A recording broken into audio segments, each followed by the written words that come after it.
Bonjour à tous et bienvenue à Catch Club. On se retrouve pour un nouvel épisode des news WWE et AEW. Et aujourd'hui on va rapidement parler du WWE Network, de Drew McIntyre, de The Undertaker, mais on va surtout s'intéresser à Paul Heyman et à Eric Bischoff, car on a eu le droit à une très grosse news par rapport à Heyman et Bischoff hier en fin d'après-midi. Mais d'abord on va commencer avec Sammy Guevara. Donc voilà, j'avais dit que j'allais attendre quelques jours avant de vous en parler, parce que j'attendais que tout le monde puisse voir la dernière vidéo news. D'ailleurs, si vous ne l'avez pas vue, je vous conseille d'aller y jeter un coup d'œil. Je vous laisse le lien au-dessus de l'écran. Et donc pour ceux qui ont vu cette vidéo, comme vous avez pu le voir, Sammy Guevara a décidé de prendre le contrôle de Catch Club tout simplement. Donc apparemment maintenant c'est lui la star de cette chaîne, et il va apparaître plus ou moins quand il le souhaite. Et donc comme vous l'avez vu dans la vidéo, il vous invite à faire un tour sur sa chaîne YouTube et à vous abonner.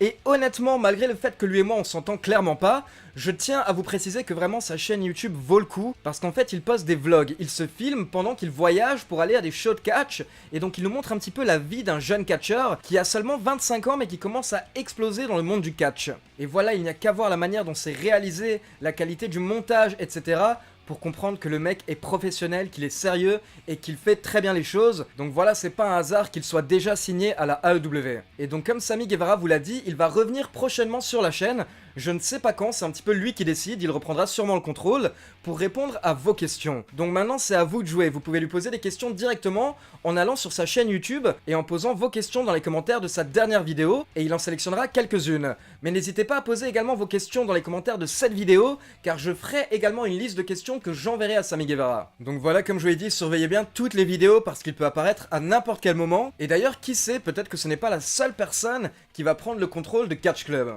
On continue maintenant avec une petite news dont je vous ai déjà parlé dans la review de Raw cette semaine. Il s'agit d'une nouvelle règle qui vient d'être lancée par Vince McMahon la semaine dernière et qui s'applique à Raw et SmackDown. Car pour ceux qui ne sont pas au courant, quand Raw et SmackDown sont diffusés aux États-Unis, il y a énormément de coupures publicitaires, entre 8 et 10 coupures publicitaires par show. Du coup forcément parfois il y a des matchs qui débutent, et s'ils durent assez longtemps, il peut y avoir une pause publicitaire pendant le match. Donc pour ceux qui regardent la version américaine du show en direct, vous êtes au courant, vous savez que parfois un match va commencer, puis on va avoir le droit à quelques pubs, et quand le show reprend, le match est en cours. Mais en fait, Vince McMahon ne veut plus que les matchs continuent durant les pauses publicitaires, car pour lui ce n'est pas réaliste. Dans le sens où dans la plupart des grandes compétitions sportives, comme le basket, le football américain, le football, etc., il ne va pas y avoir de pause pub en plein match pendant l'action, sur la plupart des grandes chaînes en tout cas. Car il peut y avoir une action intéressante à tout moment. Donc Vince trouvait que ce n'était pas réaliste que les matchs continuent durant la pub, du coup il a décidé que maintenant les matchs devraient forcément s'arrêter avant la prochaine pause publicitaire. Et donc si vous avez vu le dernier épisode de Raw et SmackDown,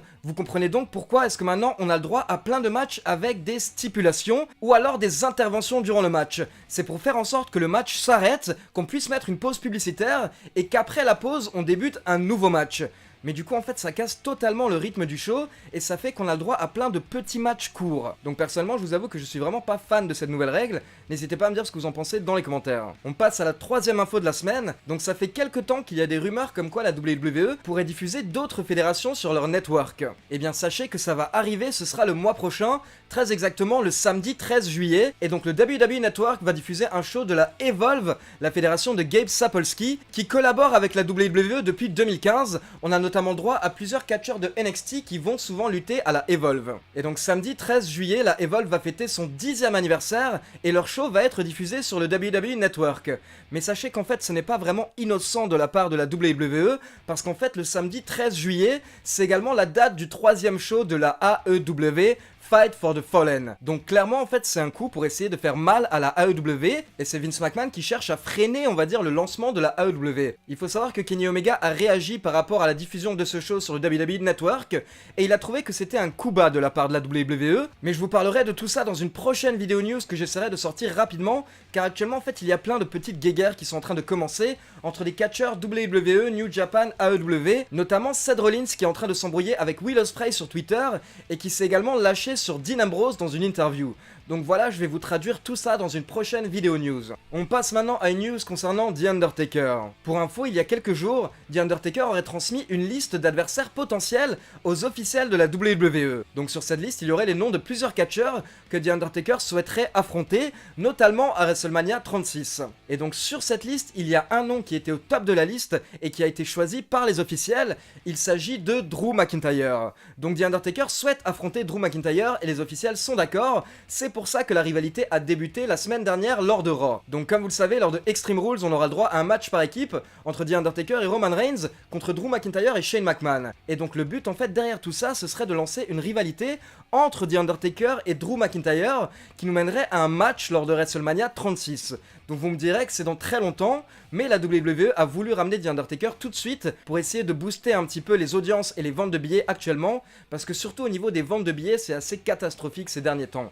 Et même au niveau des audiences en fait, cette année, il y a eu plusieurs fois où Raw et SmackDown ont fait les pires audiences de l'histoire de la WWE. Et donc on passe à la grosse news de la semaine, c'est vraiment une news majeure dans le monde du catch, et surtout quelque chose de très inattendu. Donc voilà, jeudi en fin d'après-midi, la WWE a annoncé qu'elle venait d'embaucher Eric Bischoff et Paul Heyman en tant que directeur exécutif. Donc Paul Heyman est le nouveau directeur exécutif de Raw et Eric Bischoff est le nouveau directeur exécutif de SmackDown. Donc je sais ce que vous allez me dire, on dirait que c'est un retour en 2003-2004, sauf que les rôles sont inversés. Mais première petite précision, il faut savoir que ce ne sont pas des rôles à la télé, mais on parle bien de rôles en tant qu'officiel. Donc en fait, à partir de maintenant, Paul Heyman est le nouveau directeur de Raw en coulisses, c'est lui qui va diriger le show et c'est lui qui aura le contrôle créatif. Et de côté de SmackDown, c'est Eric Bischoff qui est le nouveau directeur exécutif et qui aura le contrôle créatif du show. Donc tout ça n'est pas une storyline, même si c'est possible que dans le futur ils apparaissent à l'écran,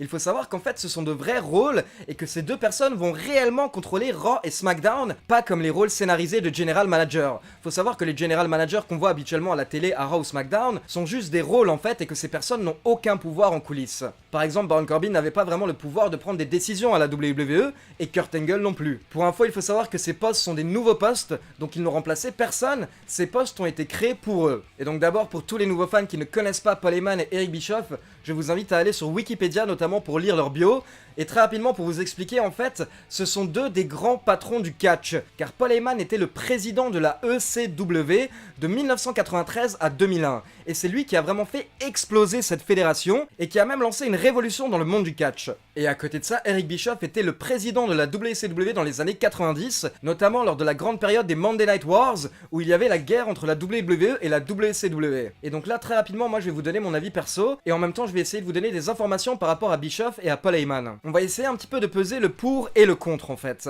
Donc d'abord, au niveau du pour. Comme je vous l'ai dit, il n'y a personne de plus expérimenté dans le monde du catch qu'un Eric Bischoff ou qu'un Paul Heyman. Et personnellement, j'ose mettre Paul Heyman dans la catégorie des génies du catch. C'est vraiment quelqu'un qui sait comment le catch fonctionne et qui a toujours su être à la page et même avant-gardiste. La ECW, c'était ça en fait. Ils étaient avant-gardistes, ils étaient trendsetters, c'est eux qui lançaient des modes et derrière vous aviez la WWE et la WCW qui s'inspiraient énormément de la ECW.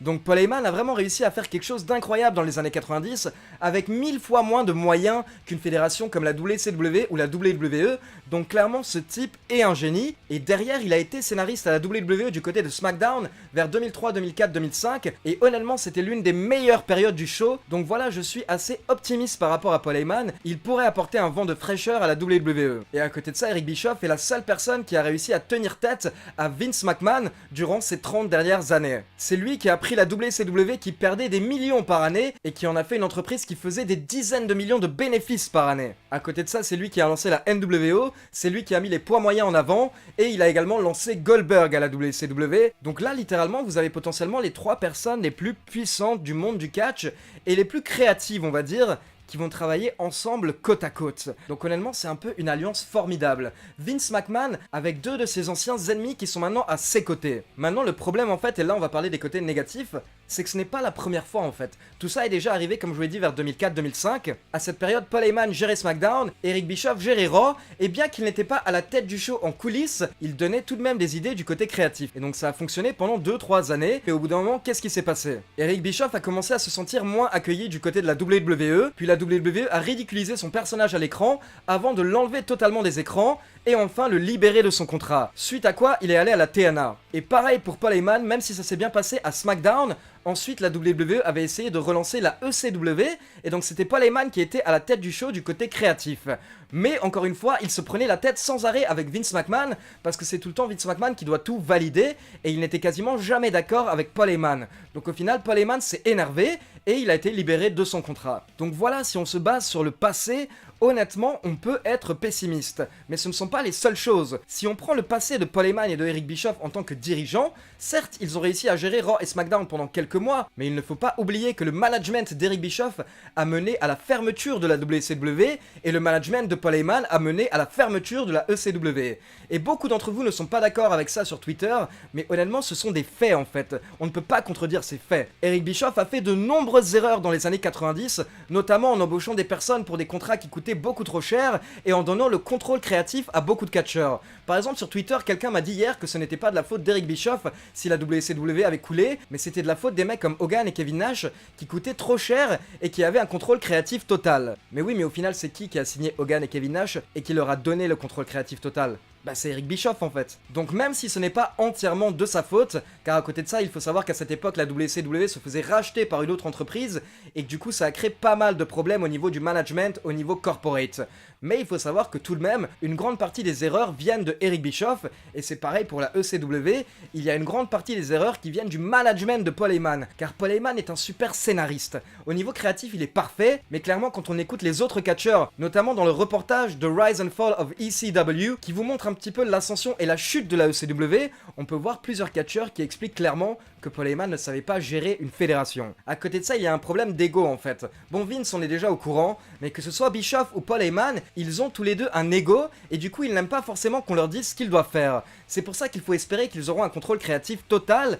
Mais voilà, on sait que Vince McMahon sera au-dessus, et comme je vous l'ai dit à la base, c'est ce qui a fait démissionner Paul Heyman en 2006. Un autre facteur dont j'aimerais parler, c'est que quand Eric Bischoff a quitté la WWE au milieu des années 2000, il est ensuite allé travailler à la TNA, et donc il avait le contrôle créatif total pendant une longue période. Mais au final, je veux dire honnêtement, il n'a rien changé dans la fédération. Les audiences ont augmenté pendant quelques mois parce que notamment en fait il y avait Hulk Hogan qui était avec lui, mais elles ont rechuté par la suite.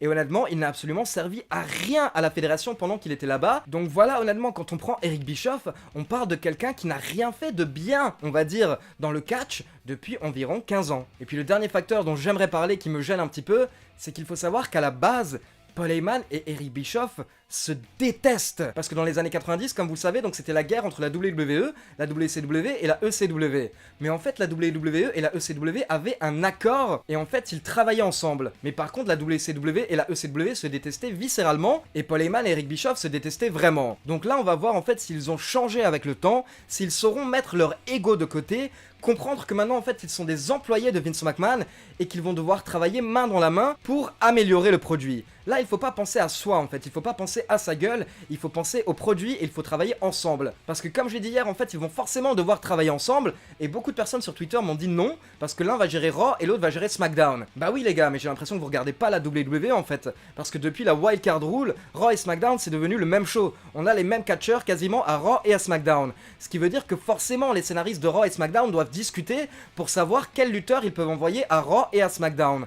Donc forcément les deux shows maintenant doivent travailler ensemble, ce qui veut dire que Paul Heyman et Eric Bischoff vont devoir collaborer. Est-ce que ça va tenir? On verra bien. D'un côté je suis pessimiste, mais d'un autre côté j'essaye de penser à des mecs comme Goldberg. Par exemple quand Goldberg est revenu à la WWE la première fois, je crois que c'était vers 2003, je me souviens plus très bien, et bien en fait ça ne s'est pas bien passé. Il est resté un an, il ne s'entendait avec personne, il n'était pas forcément à fond, et ce passage était assez mauvais, mais parce que Goldberg n'était pas assez mature à l'époque, et encore une fois c'était une question d'ego, etc. Mais par contre, quand il est revenu il y a 2-3 ans, il avait totalement changé. Il avait vraiment changé, il avait évolué, sa mentalité avait changé, et du coup, il avait tout fait pour aider la WWE et essayer de faire du mieux possible. Donc voilà, on peut être pessimiste, on peut être optimiste. En tout cas, tout ce qui est sûr, c'est que pour le moment, on ne peut pas savoir ce qui va arriver. Donc on peut donner notre avis, certes, mais en tout cas on ne peut pas lire l'avenir et maintenant il faut attendre, il faut voir ce qui va se passer. Et donc pour info, le journaliste américain Dave Meltzer nous a donné quelques précisions, notamment par rapport à la chaîne Fox. Apparemment la chaîne Fox a été très étonnée de l'annonce de la WWE car elle n'était absolument pas au courant. Et donc pour ceux qui ne sont pas au courant en fait, SmackDown va passer sur la chaîne Fox à partir du mois d'octobre aux États-Unis. Et du coup apparemment c'est pour ça qu'actuellement la WWE a la pression parce qu'ils doivent augmenter les codes d'écoute pour pouvoir satisfaire leurs nouveaux diffuseurs. Du coup la WWE a précisé que Eric Bischoff travaillera côte à côte avec la chaîne Fox pour amener SmackDown sur la nouvelle chaîne et faire en sorte que la transition se passe parfaitement.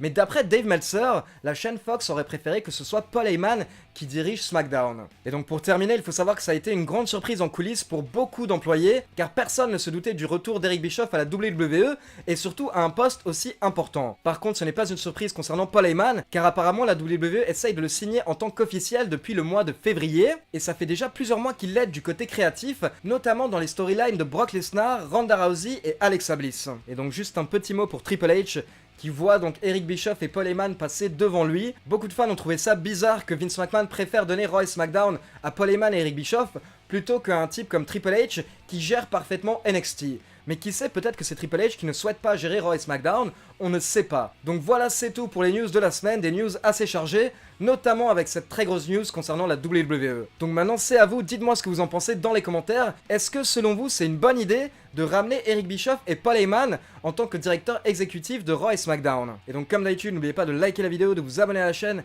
et de cliquer sur la petite cloche pour être informé de la sortie des prochaines vidéos. Et n'oubliez pas de faire un tour sur mon compte Utip pour soutenir la chaîne gratuitement. Ciao tout le monde!